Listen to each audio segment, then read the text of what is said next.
Shalom saudara, kita bersyukur karena kembali kita dilawat oleh Tuhan pada hari ini.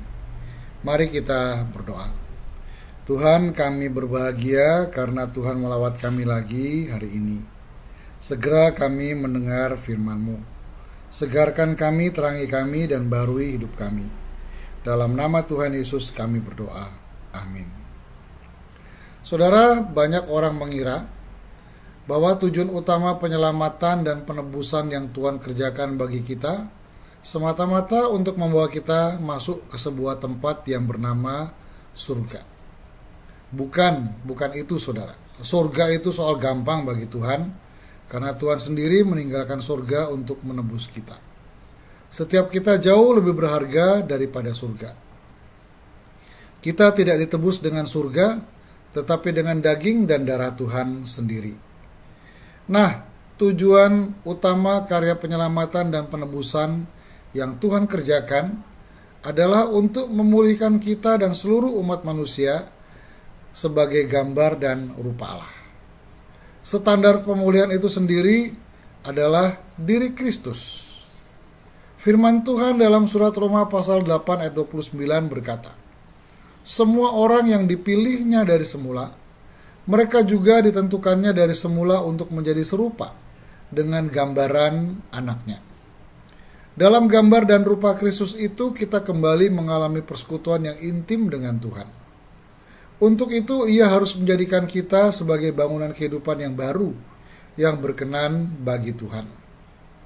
Siapa yang ada di dalam Kristus, ia adalah ciptaan baru. Yang lama sudah berlalu, yang baru sudah datang. Kita memang harus diperbaharui karena dosa membuat bangunan hidup kita menjadi porak-poranda, rusak sampai ke dasar-dasarnya.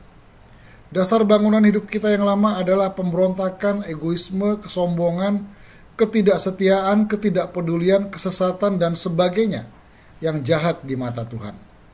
Dipoles bagaimanapun, baik dengan berbagai aktivitas keagamaan maupun dengan berbagai perbuatan baik, bangunan hidup kita tetap tidak baik dalam pandangan Tuhan.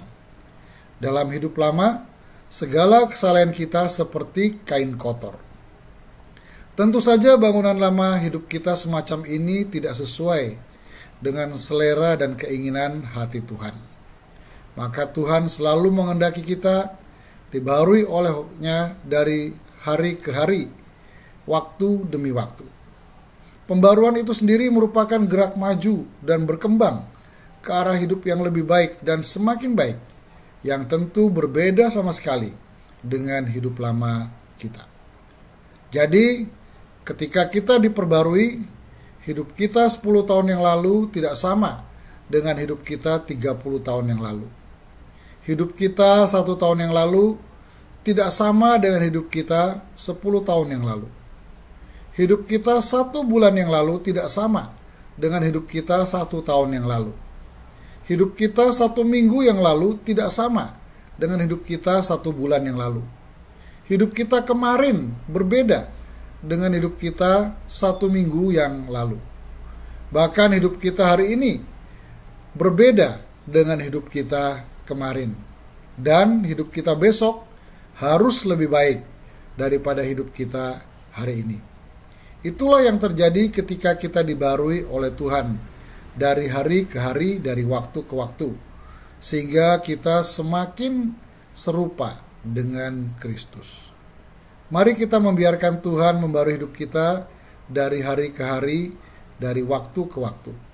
Biarlah kita terbuka mengikuti proses yang Tuhan kerjakan bagi kita, walau kadang proses itu menyakitkan diri kita.